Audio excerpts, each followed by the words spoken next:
Finalmente! Segundo vídeo e a cereja do bolo, falar sobre a Argentina, as mudanças que estão ocorrendo no país.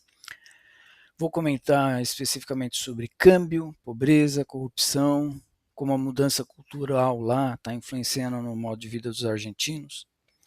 E, quando possível, contrastar com o que está acontecendo no Brasil. Quais são as lições aprendidas e o que podemos melhorar. Te vejo na próxima sessão, mas antes gostaria de explicar o que é o direito de resposta.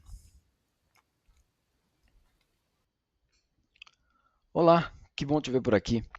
Por acaso você já se sentiu indignado em ler ou assistir alguma reportagem? Às vezes parece que a reportagem é superficial, tem algum viés político, é tendenciosa, traz informação parcial. Bem, eu já senti isso. E eu tenho até vontade de responder, por exemplo, quando estou assistindo um noticiário na televisão. Mas não dá, né? A pessoa não vai me ouvir. Bem, pensando nisso, eu criei esse canal, né, Direito de Resposta, onde eu quero contribuir de alguma forma, seja através de alguma outra perspectiva em relação ao que está sendo tratado, que está sendo analisado, trazer uma análise imparcial, incluir novos dados, analisar contexto, incluir fatos e ou pesquisas. Bem, se você quer ouvir um pouco da minha contribuição, é só seguir o vídeo. Vamos começar os trabalhos? Te vejo no próximo vídeo. Valeu, brigadão. Como esse é o vídeo 2, não tem sentido ficar reprisando ou repetindo o que passou no vídeo 1, né? Sem falar que você pode parar, voltar, adiantar o vídeo. Aqui eu vou colocar a notícia um pouco mais adiantada, mas eu vou parar ela dentro do contexto que eu acho que é interessante para poder apresentar meus comentários. Então, vamos começar? Vamos lá. Internamente, como esse estilo de Milei ecoa entre os argentinos? Bom, os simpatizantes elogiam o presidente como alguém genuíno que fala o que pensa e que traz mudanças. E os críticos dizem que as ofensas propagadas por Milei nas redes sociais vão estimular a violência política na Argentina. Milei prometeu uma terapia de choque para tirar a economia da estagnação e batizou seu pacote de, entre aspas, o maior ajuste da história da humanidade. Ele reduziu os subsídios estatais para combustíveis e cortou pela metade o número de ministérios e secretarias de governo. Na prática, Milei eliminou 1/3 dos gastos públicos. Isso levou a Argentina a deixar de ter um déficit fiscal, ou seja, de gastar mais do que arrecada, um dos fatores que alimentavam a inflação galopante. Ele tirou as reservas do Banco Central do vermelho e está aos olhos do mercado. Só um pequeno comentário nesse ponto. O Banco Central da Argentina está com cerca de 28 bilhões, 27 bilhões 995 milhões de dólares de reserva, mas não tirou o Banco Central do vermelho. Ele tem ainda cerca de 5 bilhões de dólares negativo quando você calcula os pagamentos que devem ser feitos, né? Então é bom levar isso em consideração. Vamos lá? Central do vermelho e está aos olhos do mercado financeiro, devolvendo credibilidade para a Argentina. Foi, aliás, chamado de revolucionário do livre mercado pela revista The Economist, que tem grande influência internacional. Ao mesmo tempo, causou uma onda de greves de trabalhadores que se opunham às medidas de austeridade. Tanto o FMI quanto o Banco Mundial prevêem que a Argentina vai ser o país que mais vai crescer na região em 2025. Mas isso não tem se refletido, por enquanto, em uma melhora na vida da população argentina, que está pagando um preço alto pelo mega ajuste. Em 2024, a produção de bens e riquezas no país deve cair 3,4%, o que configura a pior recessão da América Latina. E o pior de tudo, a pobreza teve seu maior aumento em 20 anos. Hoje, mais da metade dos argentinos são pobres. E entre as crianças, a situação é mais grave. 2 em cada 3 vivem na pobreza, o que levanta preocupações sobre o desenvolvimento das futuras gerações. Em resposta a esse quadro... Como eu disse no começo, esse é o momento que eu entro com as minhas considerações, meus comentários. Esse é o segundo vídeo de 3. Isso quer dizer que eu vou comentar sobre a inflação no próximo vídeo. E queria fazer algumas considerações no sentido que estou sendo um pouco repetitivo, mas existiam dados que poderiam ter sido usados na reportagem, dados muito mais atualizados, inclusive até dezembro, quando foi feita a reportagem. E aí eu vou levar em consideração esses números ou essas informações durante o andamento do vídeo. Vamos para o próximo slide.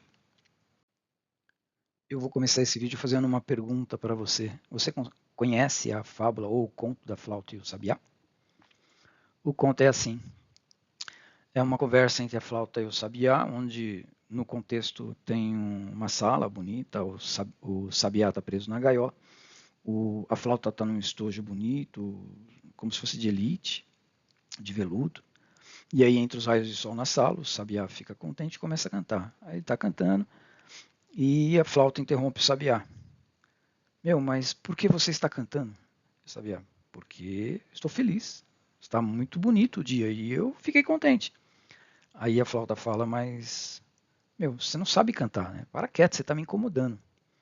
Aí o sabiá, curioso, falou, nossa, então cante para eu ficar feliz com a sua música, cante para eu ouvir. Aí a flauta falou, mas eu não posso cantar agora. O sabiá curioso, mas por que você não pode cantar agora? Porque o artista, quem sopra a flauta e quem tira os sons, não está aqui no momento, então eu não posso cantar agora.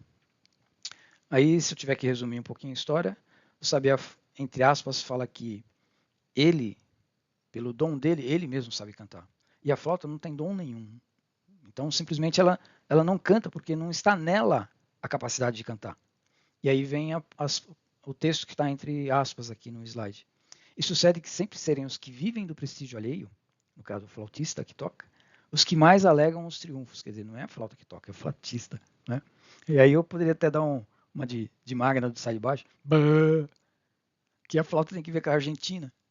Bem, no caso eu trouxe essa alegoria porque as pessoas que mais dizem que estavam defendendo o povo, ou que mais estavam lutando para que as pessoas tivessem uma vida melhor, né, justamente eram as pessoas que mais estavam ganhando e fazendo com que a vida das pessoas na Argentina, né, estivesse cada vez pior. Né? Veja aí o gráfico à direita, né, Eduardo Dualib, foi um presidente aí 2002, 2003 que mais teve pobreza na Argentina, né? 65,6%.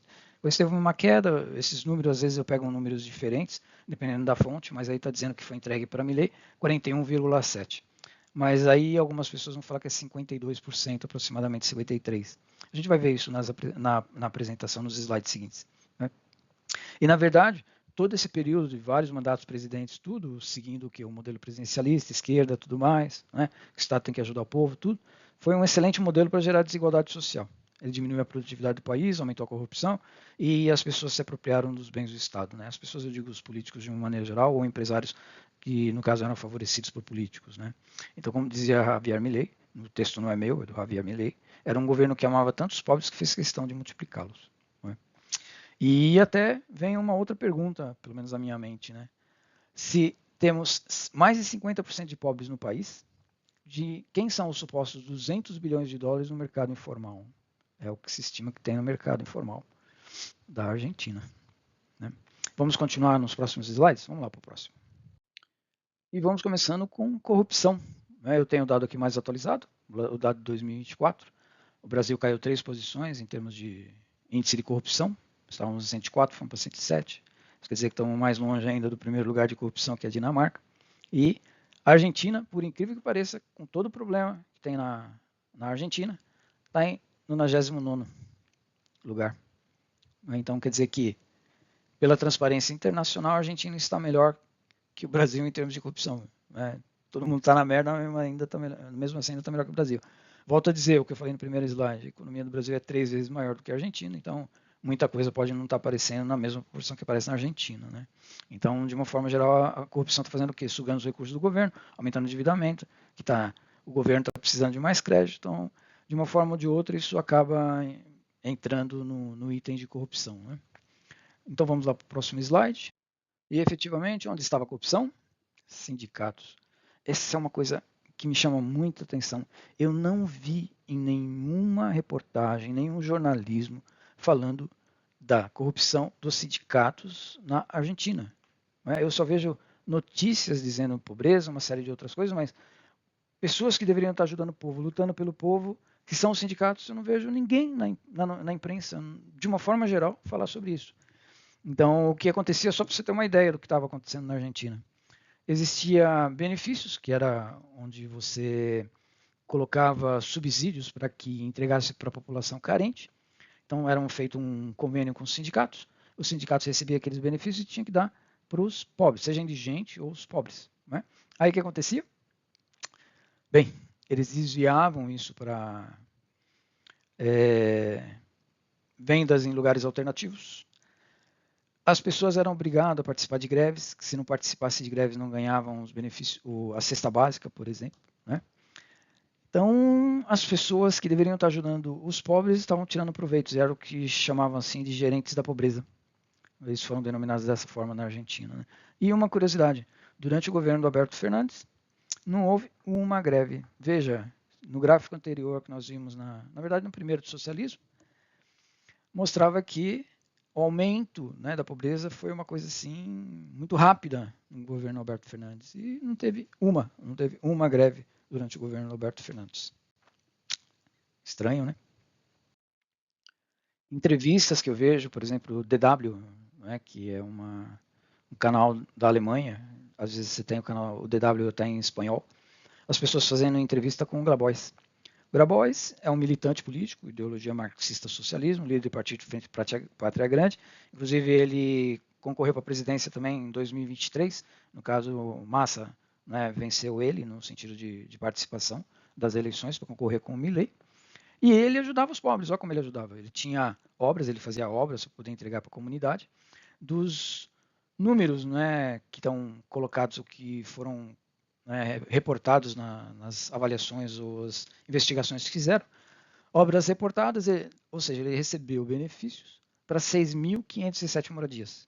Quantas ele finalizou? 400. Quanto tem em execução? 5.886. Mas espera aí, quanto foi dado de crédito? Olha lá, um número enorme. 1.000, milhões, bilhões, 480 trilhões de pesos. Não é? E quanto ficou para terminar todas as outras obras, né? No caso aqui em execução? Bem, só sobrou 6%, ou seja, 94% foi queimado. Então, isso é o que o Grabois fez para a sociedade, para as pessoas mais pobres da Argentina. E na sequência, Grabois invadiu um determinado imóvel, conseguiu a posse, a justiça entregou esse imóvel para ele, e foi nesse local que foram registradas 28 cooperativas que receberam 980 milhões de pesos para poder fazer toda a parte de contribuição para a sociedade. Então, naquele endereço, como tinha 28 cooperativas, não havia espaço suficiente para 28 cooperativas. Também não há comprovação de trabalhos oferecidos e a gente não sabe se o dinheiro chegou aos beneficiários. E aqui eu coloquei para vocês, são os trabalhos que estavam sendo feitos, quem foi contratado, né, os valores, né, guarda-povos, na verdade, são aventais. Isso é o que se fazia para poder ajudar a população. Okay? Outra coisa que vocês vão ver na reportagem também, não tinha lá um cartaz enorme, Polo Obreiro, né? Não vamos deixar as pessoas tirar vantagem dos trabalhadores. Então, o Polo Obreiro também foi objeto de investigação, né? Eles recebiam também benefícios. E aí o que acontecia? Eles recebiam benefícios e eles tinham uma gráfica no imóvel ou os trabalhos que receberam como cooperativas do Polo Obreiro. Só que a gráfica emitia fatura como transporte de mercadorias, no caso específico alimentos, né? Emitia nota de venda de computadores e roupas de trabalho, mas era gráfica. Né? E aí, 114 milhões em convênios, sendo que, através dos convênios, dos planos sociais, os valores voltavam para o Polo Obreiro. Né? Então, o Belliboni está sendo processado, né, por desvio de dinheiro e uma série de outras coisas, não tenho todos os detalhes, mas esse é o diretor de quem lutava pelos direitos trabalhistas e contra a pobreza e pela justiça social na Argentina. Aqui também tinha o FISU, que é o Fundo de Integração Socio-Urbana, onde tinha que entregar casas populares, sendo que no contrato dizia que as pessoas que tinham que ser contratadas eram do local. Aí eles contratavam pessoas de 1.300 quilômetros de distância. A hora que foram verificar a empresa no local, na verdade era uma casa de caridade, né? Não estava no endereço estabelecido a cooperativa, né?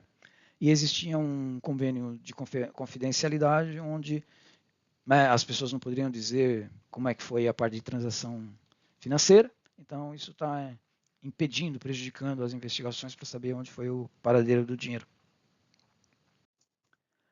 Na educação não estava sendo diferente também não. Existe um controle interno, uma centralização das informações sobre os alunos. O grado seria o número de pessoas que se registraram nas universidades. Eu vejo uma diferença aqui, Damiano de Passe é um comentarista, um economista lá na Argentina também. Os números que ele está colocando não bate muito, porque 1.749 contra 799, desculpe. Então, 1.799.000 pessoas se registram, né? E apenas uma parte, que seria 231.000 pessoas se formam. Então, o que acontece com todas essas pessoas que são registradas, né? Então, apenas 12% estão se graduando. Em uma entrevista com o Luiz Caputo, que é o ministro da Fazenda, nos levantamentos que eles estavam fazendo, tem uma universidade chamada Madres de Praça de Maio, Madres da Praça de Maio, que de 2020 a 2023 receberam 16 alunos. Aí uma emissora de TV foi lá, foi verificar como é que era essa faculdade. Bem, achou um galinheiro, um prédio de boliche clandestino, uma academia. Bem, com certeza ali não era a universidade. E também tem o caso de uma universidade que comprou um avião usado da Bolívia, reformou e ainda não se sabe o paradeiro desse avião, né? Tinham universidades que tinham conta em dólares, mas o titular não era a universidade, né? Então, o que Caputo disse é, às vezes era mais barato mandar as pessoas estudarem em Harvard do que pagar para que fazer a transferência dos benefícios, né? Fazer o pagamento, a transferência dos valores para as pessoas estudarem na Argentina. Tamanho é o descaso com o dinheiro público lá. Bem, eles fizeram uma pesquisa em relação a patrimônios. Por exemplo, o Ministério da Fazenda tinha barcos, né? O que o Ministério da Fazenda ia fazer com barco? Mas, tudo bem, vamos falar aqui na parte do transporte. Simplesmente começaram a verificar nos itinerários dos ônibus, colocaram câmeras e estavam fiscalizando a quantidade de ônibus que passavam de acordo com a planilha que tinham sido enviadas pelas empresas de ônibus, né? Ou seja, 1.637 ônibus estavam a mais nas planilhas do que realmente rodando nos itinerários que eram esperados, né? Então, o Estado pagava mais 6 milhões de pesos a mais por causa desses coletivos que não estavam rodando. E com tanta corrupção, o que pode ter? Pobreza, porque o dinheiro não está sendo usado como deveria ser usado, né? E aí eu fiz uma pesquisa, de acordo com o Banco Mundial. Olha que coincidência. A Argentina tem menos pobres do que o Brasil. A fonte é um Income Inequality by Country 2024. Então é possível ver que o Brasil tem mais pobreza que 52,9 em termos de desigualdade. Estou falando em desigualdade social, né? E com a suposta hiper na Argentina, ou seja, se o governo Milei não tivesse travado a parte de inflação, a estimativa é que a população estaria entre 90% e 95% na pobreza. Então, quando a gente faz comparação com o Brasil, a gente começa a ter algumas surpresas, né? A gente pensa que está tão bem, mas na verdade tem mais coisas aí. Vamos dizer assim que tem mais coisas entre o céu e a terra do que a nossa vã filosofia. Especificamente na Argentina, o critério para avaliar a pobreza são os valores da cesta básica, né? Então, o que acontece? Sob o meu ponto de vista, é uma opinião pessoal, né? A quantidade de pobres baseado nesse critério de avaliação estava com viés. Por quê? Na verdade, os preços estavam controlados. Se você ver o vídeo 1, se você assistiu o vídeo 1, você vai verificar que o quê? Todos os valores estavam congelados. Então, o que acontecia? Se os valores estavam congelados, os preços eram menores, as pessoas, o que ganhavam, teoricamente, poderiam consumir mais, só que se você ia no supermercado, havia desabastecimento. O quê? Todo mundo fazia o quê? Deixava estocado, porque esperava uma desvalorização do peso, conseguia ganhar mais e assim por diante, seguia o país do mesmo jeito que estava funcionando da forma anterior. Então, sob o meu ponto de vista, então os números que aparecerão aqui mais para frente nos slides, na verdade, eu entendo que não são os reais. E por falar de indicadores, aqui estão os números, né? Interessante que a reportagem fala em setembro dos valores de pobreza ou indicação da pobreza, 50% da população. Mas é engraçado que no terceiro trimestre, como vocês podem ver aqui no slide, já estava 48,6%, ou seja, já houve uma diminuição da pobreza. Isso aí quem informou foi um órgão oficial da Argentina. Por que não mostra essa evolução. O que está dizendo para mim essa evolução? Onde eu vejo pobreza de janeiro 57,4 e no terceiro trimestre 48,6. Isso para mim é um sinal efetivo que as ações que estão ocorrendo na Argentina estão diminuindo a pobreza. Se você parar para pensar, a inflação, que é o próximo tópico que a gente vai ver mais para frente, que seria um outro, vamos dizer assim, grupo, que a gente vai ver mais para frente, realmente está fazendo o quê? Fazendo com que diminua a pobreza na Argentina. E além dessa pobreza que a gente está analisando aqui por avaliação trimestral, vamos dizer assim, eu tenho no lado direito aqui a evolução das taxas de pobreza. A evolução eu tenho semestral e eu tenho trimestral. A trimestral é possível ver com a cor laranja, e a indigência, o trimestral, é a parte vermelha que aparece, né? Então, o que acontece? Como eu falei, tinha um viés, sob o meu ponto de vista, do terceiro e quarto trimestre de 2023, eu acho que esse número era maior, e eu acho que com a atualização do câmbio, né, que de 300 e pouco foi para 800 e pouco, os valores estavam mais voltados para a realidade, e o que temos aí é uma atualização voltado para realmente o que estava acontecendo no país em termos de pobreza, né? Então, de 52,19, 18,1 era a quantidade de indigência. O que se sabe hoje, né, embora a reportagem fosse o primeiro ano de Milei, estávamos falando de dezembro, hoje já estamos em fevereiro, o que se sabe até o momento é que a pobreza está em 37% e a indigência, que estava em 18%, baixou para 9%. Não é? Isso, para mim, é um número muito forte. Isso pode ninguém gostar de Milei, mas os resultados que ele está mostrando acabam sendo muito contundentes. Eu acho que, bem, tanto está sendo contundente que está sendo usado também nos Estados Unidos, né? Mas vamos para o próximo slide. Bem, esse é o último slide do vídeo 2 de 3, e eu gostaria de estar abordando a parte de assistência social, né? Por que esse país não implodiu? Mais 50% de pessoas na pobreza, o que acontece porque não teve uma nova revolução francesa? Bem, se levarmos em consideração que em 2023 o auxílio, a cobertura da cesta básica, estava entre 13% e 45%. Em outubro de 2024 está entre 45% e 70%. E em 2025, que é a notícia que eu já estou colocando aqui, 15 de janeiro de 2025, já está se cobrindo 100% da cesta básica.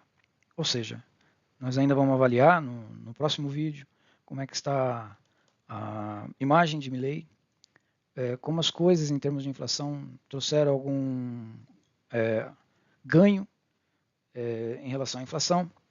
Bem, o que eu posso dizer hoje, pelos dados que eu tenho, se mais de 50% da população que elegeu o Milei e está apoiando o Milei, teoricamente, está nesse nicho, né, ou nessa categoria de pessoas que não querem continuar mais pobres, onde estão percebendo que há um alívio na pobreza, onde as coisas realmente estão tendo resultado e a mudança está a caminho.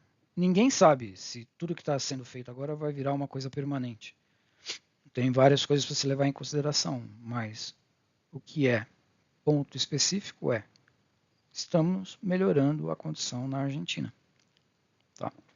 Agradeço muito por você ter chegado até esse ponto do vídeo. Eu sei que é um vídeo longo, mas eu acho que é uma informação. As informações que foram passadas são, eu acho, relevantes. Entender o que está acontecendo no país e não só o que a mídia tem colocado. Eu acho que existem outros pontos que devem ser analisados e por isso que eu estou expondo aqui. Obrigado por você ter chegado até aqui. Nos vemos no próximo vídeo, se assim você desejar. Um abraço, tudo de bom. Até mais.